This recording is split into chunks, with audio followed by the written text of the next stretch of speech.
Stella, especially, para maintindihan niya nito. no, naiintindihan ko na ngayon. You don't have to do it. I'm Okay. just saying that we don't have to decide on it today, but We pwedeng, have to.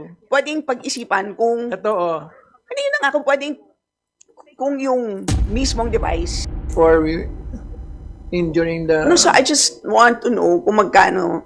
So in Walang- short, There's no tax, but we propose a 20% ad valorem tax on hindi ba the- dapat pag-aralan din yon? Because that's really the entry, that's the entry fee, di ba? Kasi if you're to be initiated into smoking, obviously, you need to purchase Problema, that. Magkano ba yon? How much is a vape device? Dati, okay yan. Ngayon, disposable na lahat. Hindi, kaya nga, which actually, if it's So, disposable, You really tax na lang. no, Yung but if it's content. disposable, then all the more, it's actually, you're making the case for taxing it like a normal cigarette stronger, diba?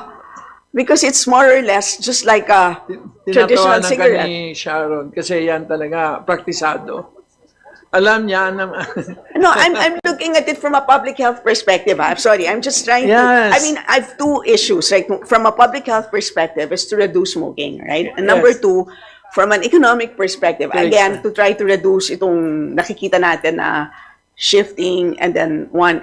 So yon, those are the two things that Yes. we're trying to fix. Yes. So I think dapat mapag-aralan kung ano yung dapat gawin. Ilang pops ba talaga per... No, I mean, before we go to the puffing, I mean, meaning the device itself, diba? I mean, kasi, Stella, especially if it's, disposable nga siya. no, yun na nga, So, but hindi but more so because it's disposable now, baka yun ang kailangan mo rin patawan ng uniform tax, right?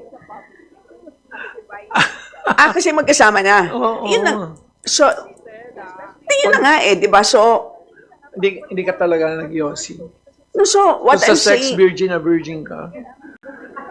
no, but what I'm saying is that now is a tax base for the BIR, right? Yes, I agree. So but we are losing the opportunity for the BIR to collect revenues and from a public health perspective to reduce smoking. I'm just saying for the totally record agree. that there is an opportunity for Sino ba pwede BIR maglabas dyan ng, ng isang bake? to make more money, right?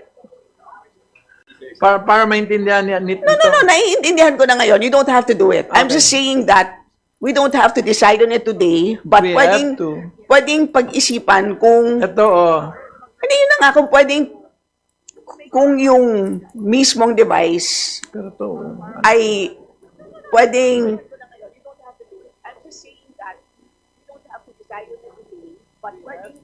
but when you purchase it, do you purchase it separately? no. You cannot use this if you don't have this. Correct. But when you purchase it, do you purchase it separately? You purchase it separately. Dati. Oh, when you purchase it separately, then there's a... Okay. So, those are two separate tax bases. So I'm just saying that for Okay. BIR, you Propose it might now. be able to make... It's a potential tax base. And at the same time, for the DOH, do you have it's the a... copy of the bill? Yes. Anyway, yun lang po. I Can just you wanna propose say that? 20% ad valorem tax on the carrier? How do yes. Finally, you can save me.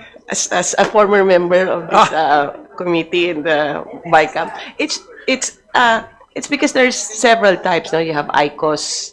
The main product there is yung bala, no? Oh.